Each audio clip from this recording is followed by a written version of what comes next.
वरळी विधानसभा मतदारसंघात शिवसेना युबीटी पक्षाला मोठा धक्का बसलाय।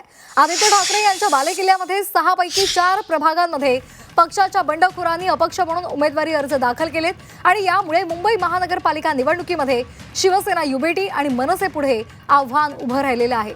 वरळी हा शिवसेना युबीटीचा पारंपरिक बालेकिल्ला मानला जातो आणि आदित्य ठाकरे यांचा विधानसभा मतदारसंघ सुद्धा तोच असल्यामुळे इथे विजय मिळवणं पक्षासाठी प्रतिष्ठेचा मुद्दा आहे। प्रभाग क्रमांक 193, 194, 196 आणि 197 मध्ये बंडखोरी झालेली आहे आणि बंडखोरांनी आपले अर्ज मागे घ्यायला नकार दिलाय।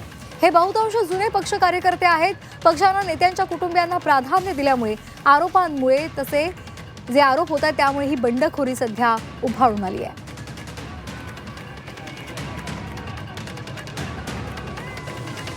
आदित्य ठाकरे यांच्या वरळीमध्ये बंडखोरी झालेली आहे आणि त्याचं ग्राफिक्स आपण पाहतोय। 193 शिवसेना युबीटी हेमांगी वरळीकर या अधिकृत उमेदवार आहेत, तर तिथे बंडखोर आहेत सूर्यकांत कोळी। 196 या वॉर्ड क्रमांकामध्ये शिवसेना युबीटीच्या अधिकृत उमेदवार आहेत पद्मजा चेंबूरकर आणि तिथे संगीता जगताप यांनी बंडखोरी केली आहे। 194 मध्ये शिवसेना युबीटीचे अधिकृत उमेदवार आहेत निशिकांत शिंदे, तिथे बंडखोरी केलेली आहे सोनल पवार यांनी।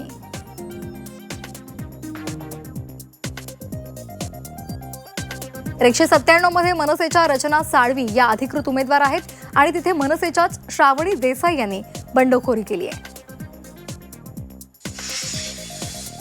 अनेकांवर कारवाई झालेली आहे, अजिबात दिरंगाई नाही।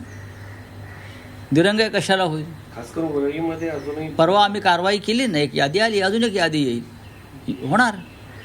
प्रत्येक बंडखोराला अजूनही बंडखोरांना समजवण्याचे प्रयत्न सुरू आहेत। ज्यांनी स्वतःला बंडखोर म्हणून घोषित केलेलं आहे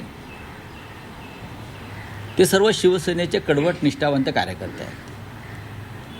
त्यांच्या डोक्यातला थोडासा कचरा निघून गेला, राग निघून गेला की ते हळूहळू मागे घेतील अशी आम्हाला खात्री आहे।